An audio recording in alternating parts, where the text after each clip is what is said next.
La Secretaría de Salud del Estado sumó esfuerzos con la Organización Panamericana de la Salud, Organización Mundial de la Salud en México, para fortalecer los servicios de salud a favor de los yucatecos.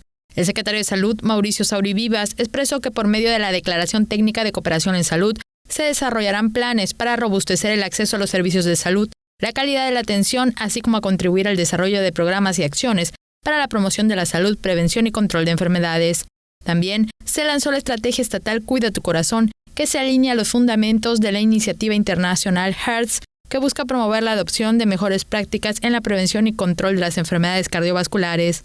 Yucatán se convirtió en el tercer estado del país en firmar la Declaratoria Técnica de Cooperación en Salud con el organismo internacional y es una de las 5 entidades que inician la aplicación de la estrategia HEARTS en México. Teleyucatán te informa. Teleyucatán te informa.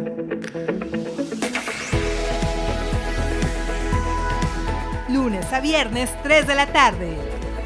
Síguenos.